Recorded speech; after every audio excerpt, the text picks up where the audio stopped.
Y'all know I can't play that for copyright, but I made a quick remix. Cause we got theme songs in hip hop, so ninjas can go to jail. Yeah, that's the choice we need to make is go to jail. As long as the beat is jamming and the song is slamming, y'all go to jail. Let's celebrate the youth, all the black youth going to jail.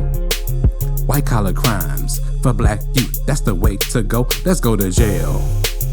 We just having fun, celebrating activity to go to jail. What's the big deal about us influencing the youth to go to jail? Cause everything is a goddamn joke these days, right? So go to jail. Maybe Kanye was right because it seems we may choose to go to jail. Now don't take that too serious, it was a joke, but you know it ain't jail.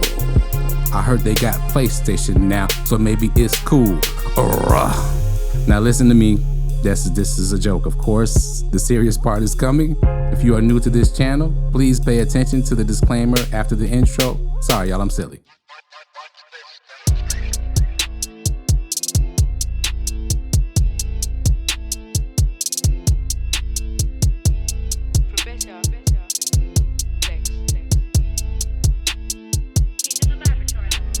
All the thoughts, views, and opinions expressed in this video are the opinion of Professor Lex and for entertainment purposes only. Now, if you rock with the channel, hit that like button. If you haven't hit that like button yet, hit that subscribe button if you're not subscribed. And if you're on your mobile phone, swipe left on the comments and hit that hype button for me. Now, I don't know about you, but I think I should launch my rap career at this point because that was bars. That was off the dome, people.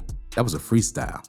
Just talent all over the place. But anyway, shout out to this subject matter in this conversation because years ago, this wouldn't have been as strong of a conversation as it is right now, discussing the Spin That record by Caresha. Now, if you haven't heard it yet, I played a little bit of small snippet of it at the beginning there. But it's a very popular song. It was widely pushed by a lot of hip hop media, shout out Joe Budden Podcast, and other hip hop media as well. And the thing is, it's not that we don't have negative songs in hip hop, and it's not that we don't have negative messaging, of course, right? But it's about the context and the framework in which you put that in. And this song is extremely jovial in celebrating scamming and committing both blue collar and white collar crimes, in my opinion. So one thing I will say first things first, just from experience, right? In work and things like that. This is the absolute wrong time to try to commit any crimes that have anything to do with tracking of any type, whether that be cameras, whether that be through computers, electronics, whatever. It is very easy to get caught, and you are basically, in committing the crime, doing the police's job for them, right? So just the subject matter of this song, and we're gonna get into Caresha and a little bit of her troubling maybe past and things like that. But I'm gonna shoot, as I normally do, I'm just gonna keep it in a real context, right? And I'm not gonna go too crazy on trying to like insult Caresha. Young Miami is her rap name, because I think that people of the closest demographic possible should hold the people of the same demographic accountable more than, they should be the loudest voice, right?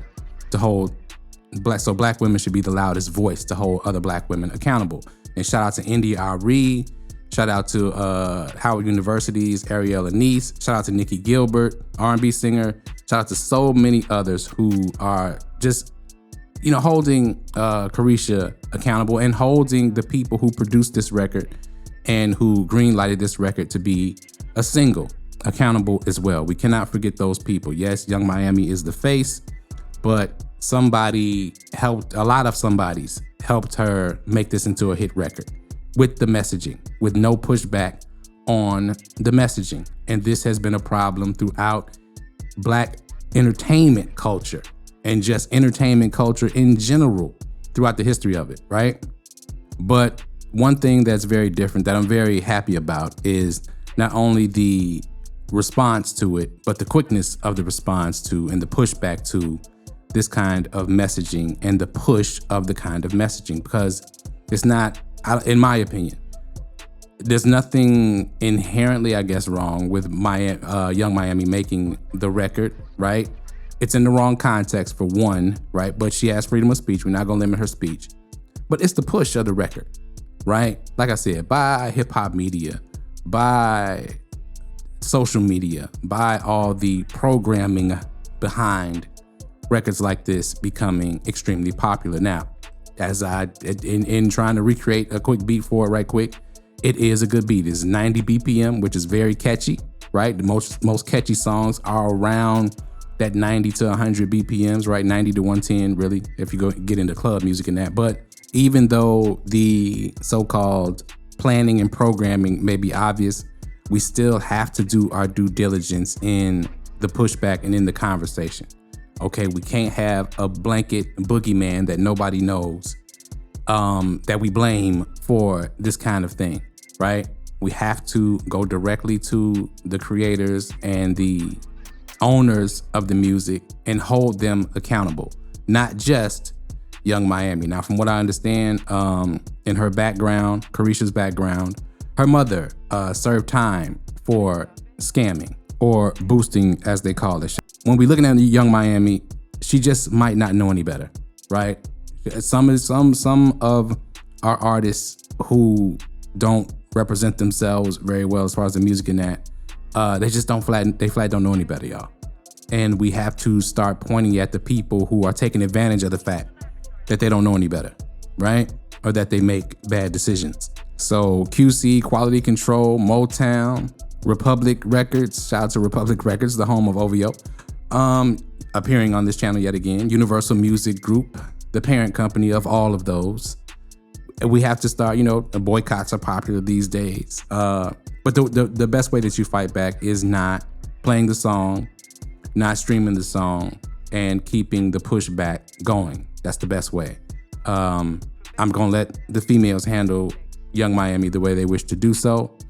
But at the same time, in my eyes, we have to quit just blaming the artists and also blame the people who are putting all the money behind the bad messaging in general, because they use various artists at this point. And these days we are savvy enough to see the whole play, right? As information is running rampant, and that's a good thing, actually. But one thing I did see that was a little problematic is people are trying to start a generational battle of this, because India Ari was the loudest voice, or the voice that was amplified the most by detractors, so to speak, because her name holds weight in music. And this is not a generational issue, and nobody's trying to make it that. Nobody's saying that this is a new generational problem. It's not. We've had a lot of hit records and a lot of hit careers full of nonsense and nonsensical music, but we're in a time today where that may be coming to an end and people are not accepting it and sitting down for it anymore. This is a wonderful thing, right? Now, there is the ninja mindset problem. I said this in the comments with somebody a couple videos ago, that look, the crack baby era has flowered into, a generation of people who were literally handicapped by that era of substance abuse, right? So we have to pay attention to the fact that many people in the group of the powers that be play the long range game, and this is their plan, and this is just how it is. Some people like to keep chaos. Some cultures, some groups like to keep chaos going on in the world. All right. Now, though, the rest of us who live in this world have to do what it takes to stop them from continuing to do that. Right. So this kind of pushback against this kind of messaging in our community is exactly what the doctor ordered, so to speak. Pun intended, I guess. So I'll play a couple of clips from India Ari and from the other ladies who pushed back on this that I mentioned earlier. Let's roll those clips and I'll end it up. I get it. I get the argument that, well, girl, ain't nobody really finna be out here boosting. That's you with your grown ass, who shouldn't be bopping around to that ignorant shit anyway. But to the young, impressionable young women, many of whom I know in my family personally, who have had issues with boosting and stealing and shit, who missed time with their kids, who weren't able to be present as parents because they were locked up for boosting and scamming. And now we got a record that has taken off. I support artists, support real music, support real creatives. Because, baby, the two things that we have to compete with, AI is one of them. And the other thing is ratchet ass, ghetto ass, low vibrational ass music and songs. I'm sick of them. Do I think that one song is going to turn somebody into a criminal? Absolutely not. And we're going to acknowledge music will heal you. It will inspire you.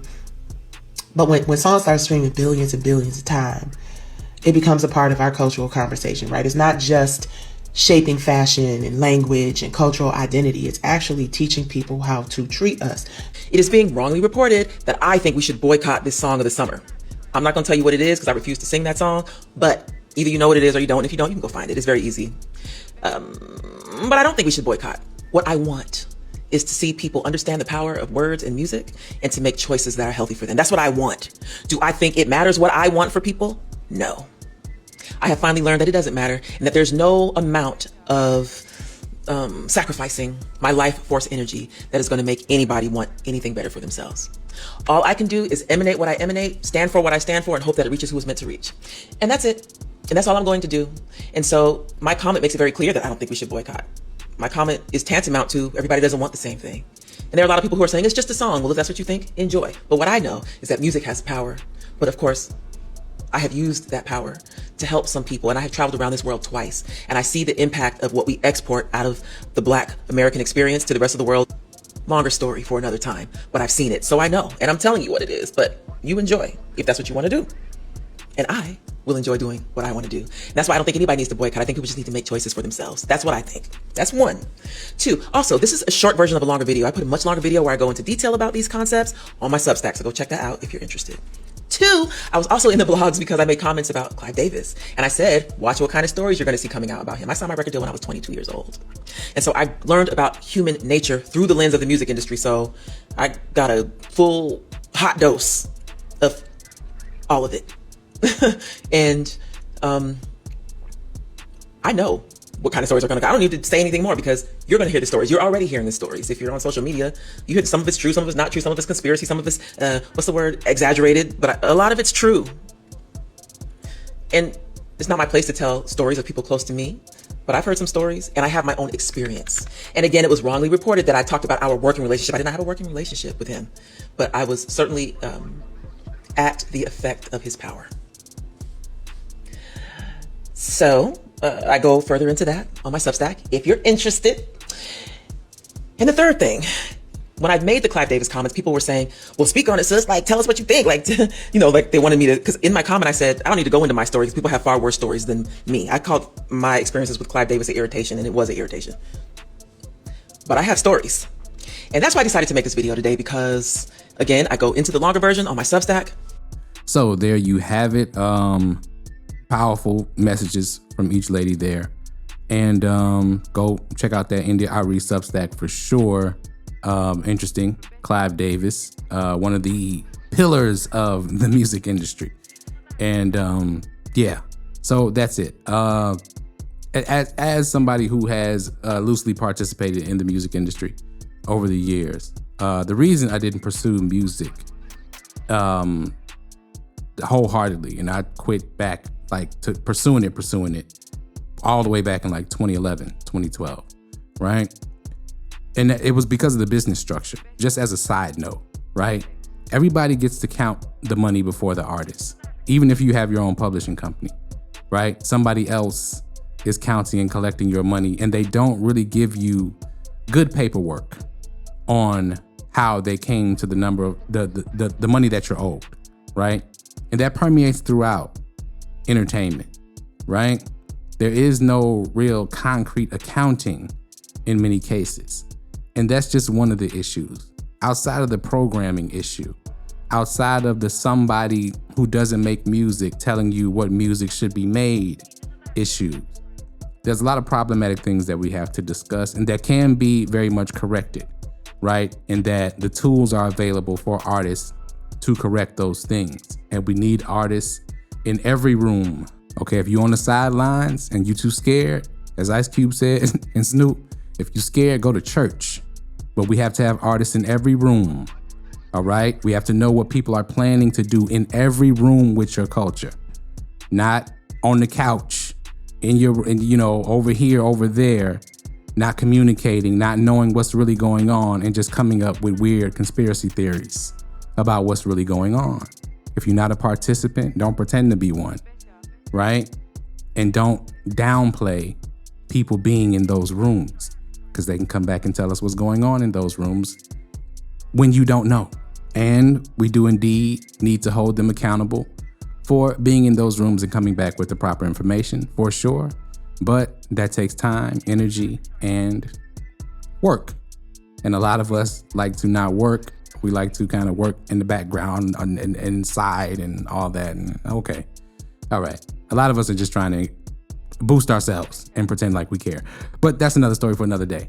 So that's all I got for this one, man. Let me know what you think in the comments below. Comment below. Hit that like button if you haven't hit that like button yet. Hit that subscribe button if you're not subscribed. Share this video. Tell a friend and tell a friend. If you are on mobile, on your cell phone, swipe left on the comments right now. Hit that hype button for me.